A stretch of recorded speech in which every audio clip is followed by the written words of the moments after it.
Hello everyone, welcome to my kitchen. My name is Michael and it is time for another non-alcoholic beverage or a mocktail. And today I'm going to be making a Tequila Sunrise without the alcohol in it. And this is my take on it. So we'll get started with that right now. So I've got my shaker here and I've got a tall highball glass here that you'll need one of those. And I'm going to put just a little bit of ice in my shaker. All right, now that we've got our ice in our shaker, we're going to take our ingredients, and these are going to be our four ingredients here. I've got a lemon, lime, orange, and grenadine. Grenadine, you can get this in your supermarket.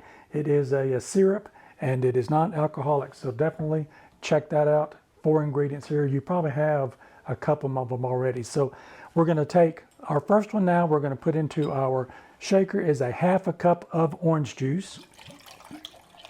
Then I've got a half a cup of lemonade. And then I've got a third cup of my lime juice. I'll put my top on my shaker and give that a little shake. All right, we've got that shaken up now. Now I'm going to take my highball glass and I'm going to put some ice in the bottom. Now that red color that we typically see in the bottom of our Tequila Sunrises is the grenadine, and I've got 25 milliliters of that. And so you can do it either one of two ways. You can pour it directly in there, or you can pour it over the back of the spoon down the side of the glass. So I'm going to show you how to do that, and that way hopefully we'll get that all in the bottom and it won't get mixed in with my drink. Now I'm going to take my mixture that I just shook up and I'm going to put that into my glass as well. Just be careful not to mix it in with the ingredients on the bottom. All right, we've got our drink poured now. If you want to take the back of the spoon and you can run that along the side there and just kind of give that a little mix through, just to kind of bring that up into the drink just a little bit.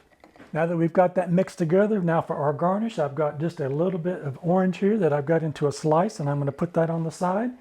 And if you've got maraschino cherries, you can put one of those in there. If you've got one of those little umbrellas, you can definitely put one of those in there. And we've got our straw here. And there we have our non-alcoholic Tequila Sunrise. I'm going to call this one a Citrus Sunrise. And let's give this a taste. Wow, that is absolutely delicious. I know you're going to love this. Give this recipe a try, and if you like this content, maybe you might consider giving me a thumbs up. I would really appreciate it. And check out one of these other two videos over here on the side. You might find something else you like. Don't forget to like, share, and subscribe. Try my Citrus Sunrise, my non-alcoholic Tequila Sunrise. Let me know in the comment section what you think. I'll see you in my next video. Bye-bye now. That's delicious.